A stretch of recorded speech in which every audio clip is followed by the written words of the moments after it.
Hello, my name is Sarah Wheeler, and I'm the head of the Anti-Money Laundering Division at the Cayman Islands Monetary Authority here in the Cayman Islands. And I'm here today to talk to you about our recently published guidance notes on ongoing monitoring. So today this presentation is really going to cover four key aspects. First, we'll look very briefly about why is ongoing monitoring so important. Then we'll consider the legal framework, then look a bit closer at the specific obligations that would affect you and your business, and finally point you in the direction of some additional resources. So why is ongoing monitoring so important? Well, ongoing monitoring forms a crucial part of customer due diligence, and it's essential for all financial service providers to maintain an understanding of their customers and business relationships. So really these are the key aspects: to understand the customer, to really understand the business relationship, and to enable you to regularly review and revise that risk. And in that way, you can manage a really effective form of risk-based customer due diligence. So what is ongoing monitoring? Well, it's an ongoing and constant cycle of review, assessment, and monitoring to really understand your clients and their business relationship with you. It starts with collecting the relevant information, then assessing and understanding the clients and the business needs, assessing those documents further, then monitoring transactions in the context of your clients and clients' business, further documents from transaction monitoring, gathering information from that transaction monitoring to further assess your client's business, and on, so that you are on a regular, periodic basis reviewing and assessing the risks relevant to your customers, clients, and their business. So the legal framework around ongoing monitoring really stems from two key rules. One is Regulation 5 of the Anti-Money Laundering Regulations as amended, which sets out the requirements for all financial service providers to have appropriate procedures in place for the ongoing monitoring of business relationships. But there's also Regulation 12, which requires our financial service providers to conduct ongoing due diligence for scrutinising transactions as well as keeping customer information relevant. And of course, these obligations do stem from global standard setters like the Financial Action Task Force, whose recommendation 10 is clear that financial institutions must ensure that documents, data and information are kept up to date and relevant, and also to examine, as far as reasonably possible, the background and purpose of all complex transactions and all unusual patterns of transactions which may have no apparent economic or lawful purpose. So general principles around the obligation of financial services providers when it comes to ongoing monitoring. So they must have systems in place to be able to monitor the risks and assess how they may change or evolve over time. For that purpose, appropriate systems should be used to monitor certain aspects, such as changes in a customer profile or transaction activity or behaviour, the vulnerability of products or services that may be used for money laundering or terrorist financing purposes, and the way these might change over the time, and also systems in place to monitor the adequacy of your staff training and awareness. And the purpose of having all these systems in place is to enable financial services providers to really achieve these four outcomes, to be able to identify the transactions and activities of customers, ensure that robust processes are in place to monitor those transaction activities, and ensure the separation of functions for transactions processing and monitoring, and be vigilant for changes in the nature of the relationship of the customer or client over time. So let's now consider the obligations of financial service providers to review customer information.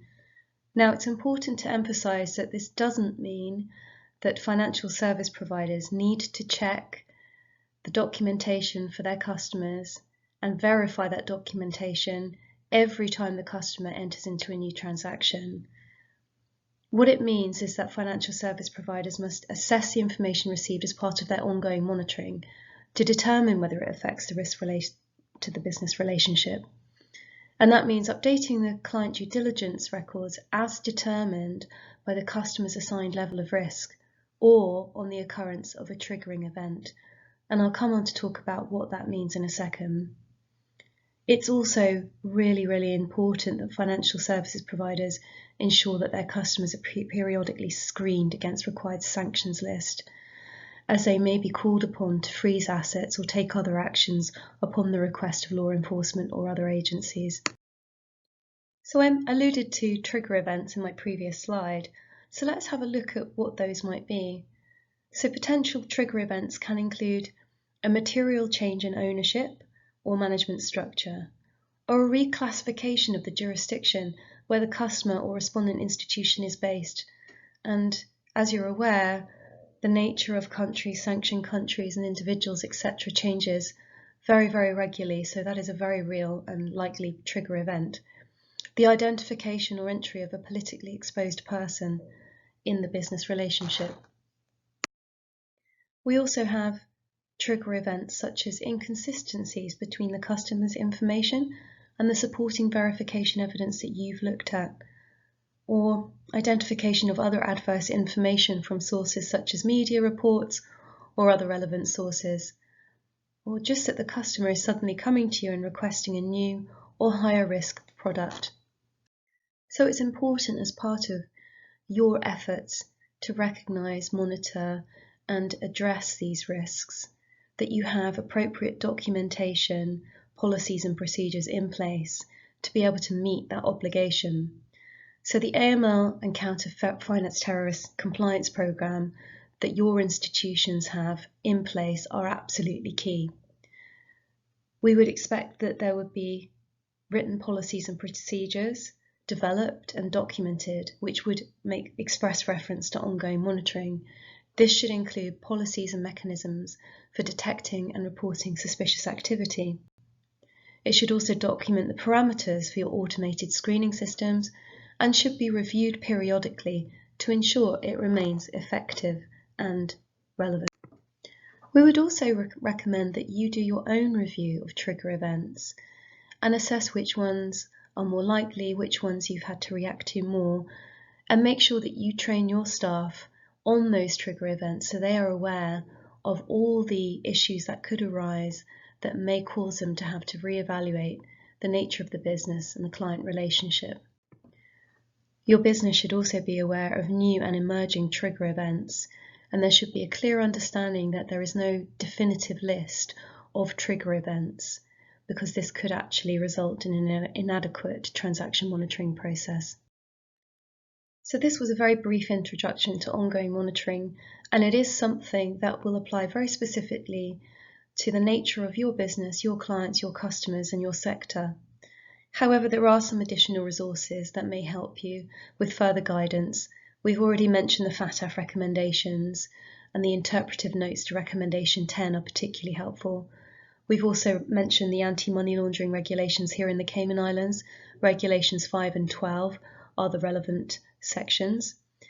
And finally, we've issued at CIMA our guidance notes in February this year, a specific note on ongoing monitoring, and we also have a note on assessing risks and applying a risk-based approach which touches on ongoing monitoring as well. And they may pad out this presentation and give you some more flavour.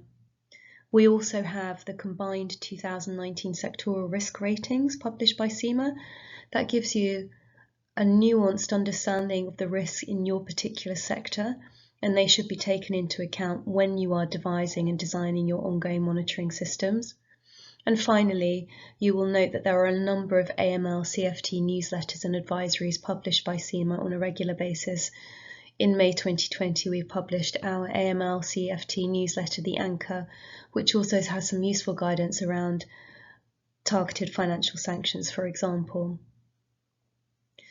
I hope that you have taken something positive away from this presentation. Thank you for listening.